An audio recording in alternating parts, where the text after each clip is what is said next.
Ang susunod na programa ay rated PG. Patnubay at gabay ng magulang ay kailangan sa mga batang manonood.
Hoy, anong ginagawa mo dyan?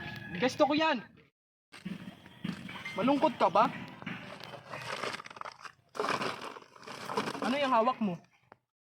Dito ka ba natutulog? Oo, bakit ka andito? Sa itong form na to. Gusto ko kasi mag-aral. Ano ba nakasulat dyan? Form kasi ito para sa darating na pasukan. Gusto ko sana mag-aral para sa kursong kriminolohiya. Bakit di mo subukan? Hindi ko alam kung makakaya ng aking mga magulang. Dahil sa kapis din kami sa pang-araw-araw namin. Sa aming kabuhayan na maliit lang ang aming kinikita.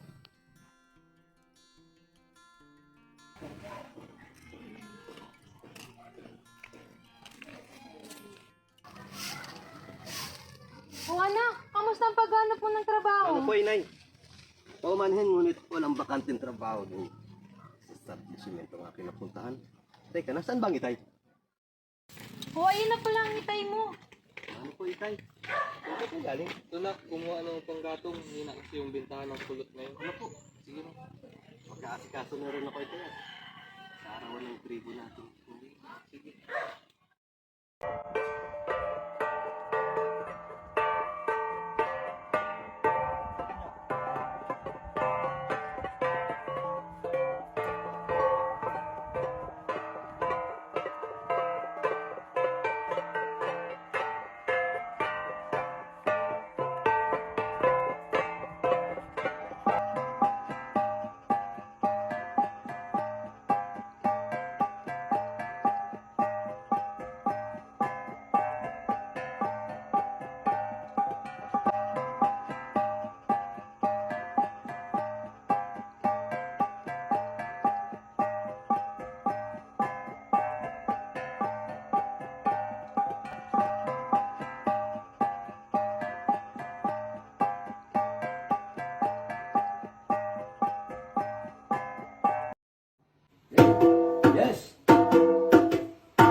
Hoy! Di kayo nababagay rito. Ano yung sa'yo, pre?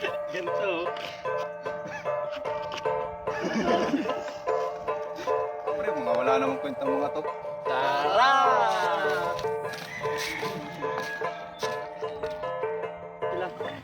Patuloy na lang natin ang ating ritual.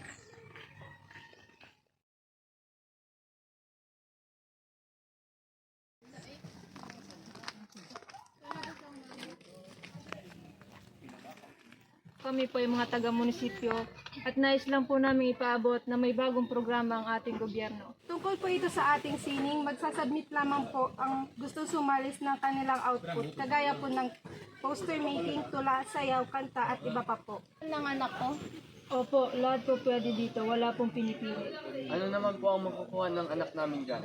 Kapag po napili ang inyong gawa, makakapasok po ang inyong beneficiaryo sa isang scholarship at ito po ay pag-aaralan ng gobyerno.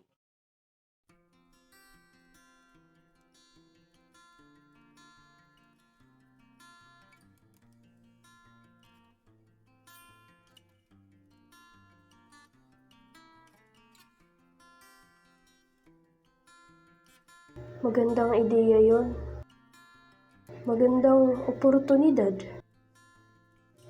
Wala naman sigurong masama kung aking susubukan. Itong tulang ito ay handog ko sa aking mga mahal sa buhay. Para sa aking tribo, kultura, tradisyon, at paniniwala. Para sa aking mga magulang na handang magsuporta kahit saan pa mang laban ng buhay. Bilang isang ayangan, kailangan ko matulungan ang aking sarili at ang tribong aking kinagiasnan. Inay at itay, hayaan niyo po akong abutin ang ating mga pangarap laban sa modernisadong mundo na ating kinatatayuan sa ngayon.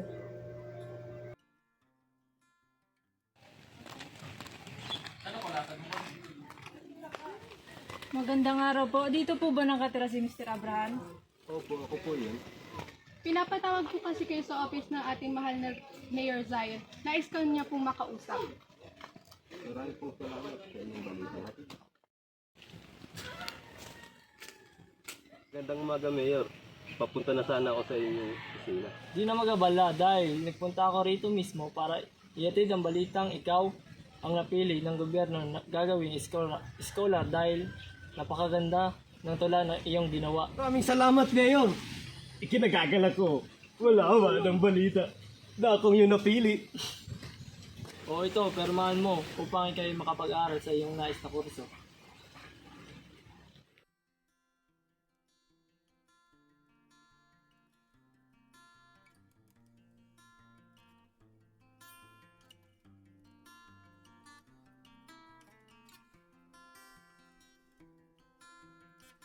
Bilib ako sa'yo na ipagpatuloy mo lang yan. Andito lang kami anak nakasuporta sa'yo.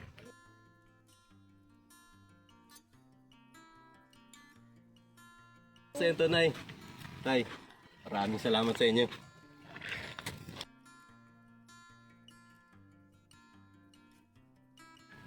Hangang-hanga ako sa iyo. Buti ka pa natupad mo na yung pangarap mo. Sana makapag-aral din ako.